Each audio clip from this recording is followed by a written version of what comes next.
देवी माँ के न्यू पचरा सुनाने जा रही हूँ। पसंद आए तो लाइक कीजिए, सब्सक्राइब कीजिए, शेयर कीजिए, कमेंट कीजिए, बेल आइकन दबाना मत भूलिए। निबिया की डाली मैया डाले ली झुलुआवा हो कि झूले लागे ना, हो कि झूले लागे ना। मैया साजे सुबहिया हो कि झूले लगली ना। मैया साजे और सुबेरे माँ हो कि झूले लगली ना। जय जय बोलेला सेवकवा हो कि निबिये तरवाना। जय जय बोलेला सेवकवा हो कि निबिये तरवाना।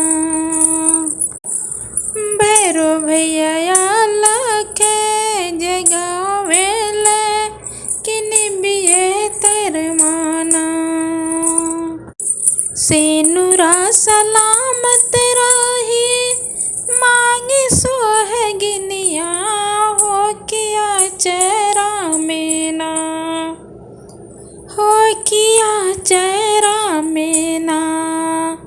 लालन मांगे ले बजनिया हो किया चेरा में ना।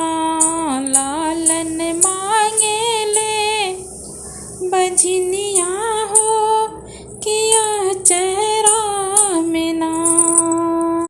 कोढ़िया की काया दिहलु कन्या के बरवा हो कि बालक के ना, हो कि बालक के ना।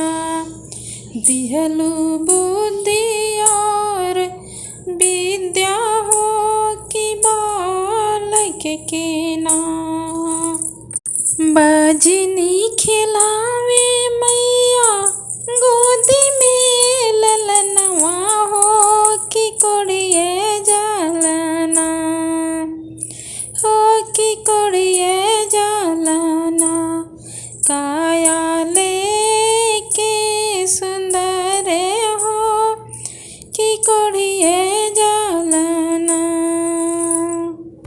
कितनो भरल धन दौलतिया हो कि मैये बेगरना, हो कि मैये बेगरना, हो कि मैये बेगरना। माई के दुलरवा बिनु अनार बा धरतिया हो कि मैये बेगरना।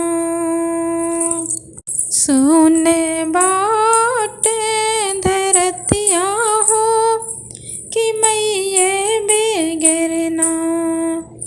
कितनो पिलाए केहू अमृत के बुदवा हो कि मैये बिनु ना, हो कि मैये बिनु ना। केहू मनवा नहीं मनावे हो कि मैये बिनु ना।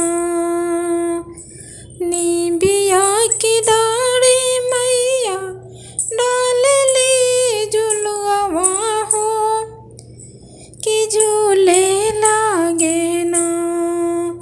मैया साजे सुबहिया हो कि झूले लगली ना। जय जय बोलेला सेवक